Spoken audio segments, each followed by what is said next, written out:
Kalau kamu perempuan yang sudah lewat usia 23, belum menikah, dan tinggal di daerah yang masih memegang erat nilai-nilai tradisional, pasti ada satu kalimat yang sering mampir di telingamu. Kapan menikah? Entah itu dari tetangga, keluarga jauh, atau bahkan keluarga sendiri. Tidak peduli kalau kamu punya karir cemerlang, pendidikan tinggi, atau bahkan sedang sibuk dengan hal-hal penting lainnya. Bagi sebagian masyarakat, menikah itu adalah standar keberhasilan hidup, dan menunda atau lebih ekstrim lagi memilih untuk tidak menikah sama sekali langsung membuatmu dicap negatif atau bisa jadi dijauhi. Tapi kenapa stigma ini masih bertahan? Dan lebih menariknya lagi, kenapa belakangan malah semakin banyak perempuan yang memilih untuk menunda pernikahan bahkan tidak menikah sama sekali?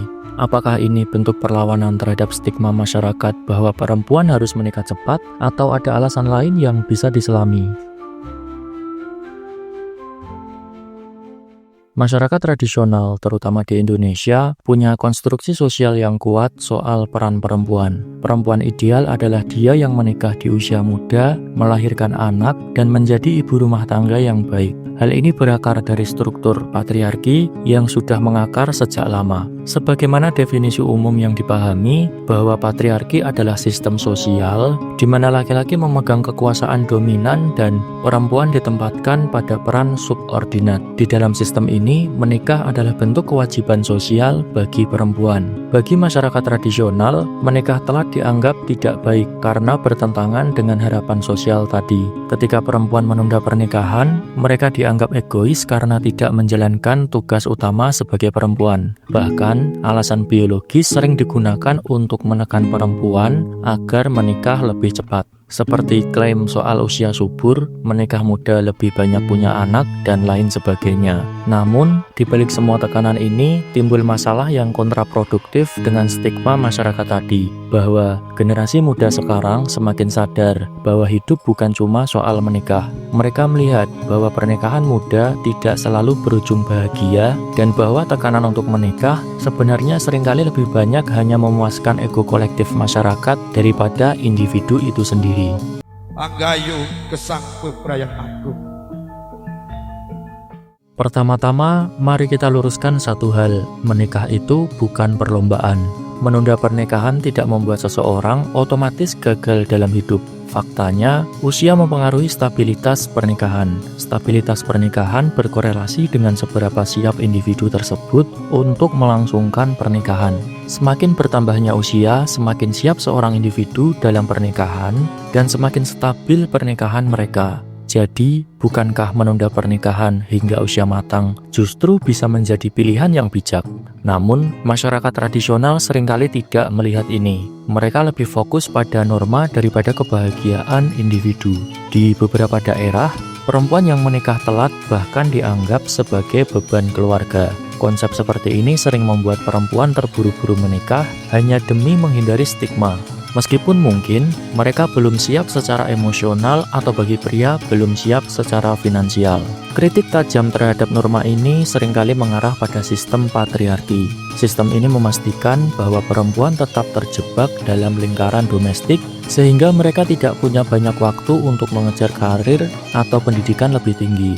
Kalau perempuan menikah muda, mereka cenderung fokus pada rumah tangga, dan ini memperkuat sistem sosial yang menguntungkan bagi pria. Namun, generasi muda sekarang semakin melawan norma ini. Perempuan di zaman sekarang mulai menyadari bahwa mereka punya pilihan untuk menentukan jalan hidup mereka sendiri, termasuk kapan dan apakah mereka ingin menikah. Fenomena ini jelas terlihat di kota-kota besar, bahkan juga merambah ke daerah-daerah, di mana semakin banyak perempuan memilih untuk menunda pernikahan demi karir atau pendidikan, atau bahkan alasan lainnya. Menariknya, stigma soal menikah telat ternyata punya efek samping. Semakin banyak perempuan yang akhirnya memilih untuk tidak menikah sama sekali. Sebagian besar dari mereka merasa lelah dengan tekanan sosial yang terus-menerus, sementara yang lain merasa bahwa hidup tanpa pernikahan jauh lebih bebas dan memuaskan. Seperti yang dikatakan oleh sosiolog Eva Illouz dalam bukunya Why Love Hurts, ia berargumen bahwa rasa sakit yang dialami dalam hubungan romantis tidak semata-mata disebabkan faktor psikologis individu, tetapi berakar pada struktur sosial dan masyarakat. Dalam pernikahan tradisional, perempuan diharapkan mengorbankan karir, waktu, dan kebebasan mereka demi keluarga. Generasi muda yang sudah lebih terdidik dan punya akses luas ke informasi mulai mempertanyakan apakah pengorbanan ini sepadan. Kita juga harus mengingat bahwa generasi muda saat ini tumbuh dalam dunia yang jauh berbeda dari generasi sebelumnya. Mereka menyaksikan tingginya angka perceraian, beban emosional pernikahan yang tidak sehat, dan bagaimana tekanan sosial seringkali lebih banyak menciptakan masalah daripada kebahagiaan. Ini membuat mereka lebih skeptis terhadap pernikahan sebagai tujuan hidup. Selain itu, perubahan nilai juga berperan besar. Di dunia modern saat ini, perempuan tidak lagi diukur dari status pernikahan mereka, melainkan dari pencapaian mereka secara pribadi. Hal ini memberikan mereka keberanian untuk menunda atau bahkan menolak pernikahan. Pada akhirnya, menikah telat, cepat, atau bahkan tidak menikah sama sekali adalah pilihan hidup yang sangat pribadi. Dunia sudah berubah dan norma-norma tradisional yang menekan perempuan untuk menikah di usia tertentu semakin tidak relevan. Namun, untuk benar-benar mengubah stigma ini, kita butuh waktu dan upaya bersama. Generasi muda harus terus membangun kesadaran bahwa kebahagiaan tidak bisa diukur dari status pernikahan dan bahwa perempuan punya hak penuh untuk menentukan jalan hidup mereka sendiri. Jadi, kalau ada yang tanya lagi kapan menikah, jawab saja dengan santai, nanti kalau waktunya sudah pas. Hidup kan bukan balapan.